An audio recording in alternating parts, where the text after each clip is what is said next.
high school শিক্ষান্ত পৰীক্ষাৰ ফলাফলত বিশ্বনাথত একেলগে উত্তীৰ্ণ হল মাতৃ আৰু পুত্ৰ মনত প্ৰবল ইচ্ছা শক্তি থাকিলে শিক্ষাৰ ক্ষেত্ৰত কোনো বাধাই প্ৰাচীৰ হ'ব নোৱাৰে সেই কথা কালি পুনৰ প্ৰমাণ হল বিশ্বনাথত ৰিপিট সেই কথা পুনৰ প্ৰমাণ হল বিশ্বনাথত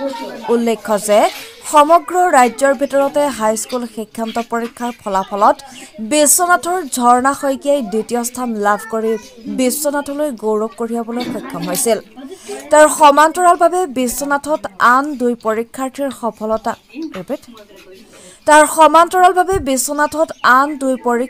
ফলাফলক লৈও বিশেষ চৰ্চা লৈ আহিছে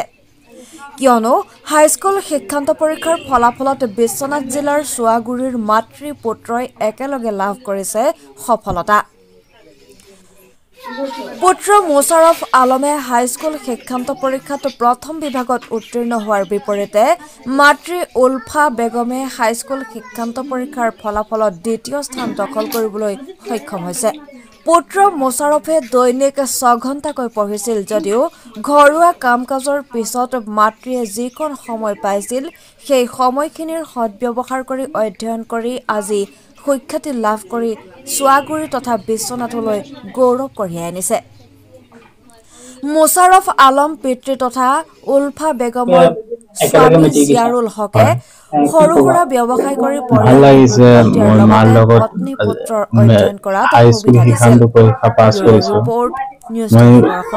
প্ৰথম স্থান পাইছো মোৰ মা দ্বিতীয় স্থান পাইছে আৰু একেলগে পঢ়িছিলো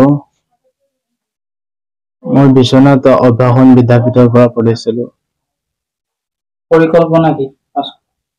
মই ডিফেন্সত যাম বুলি আশা আছে কি স্থান লাভ কৰিলে আৰু কেনেকৈ পঢ়িছিলে লৰা ফাৰ্ষ্ট পাইছে মই সেকেন্ড পাইছো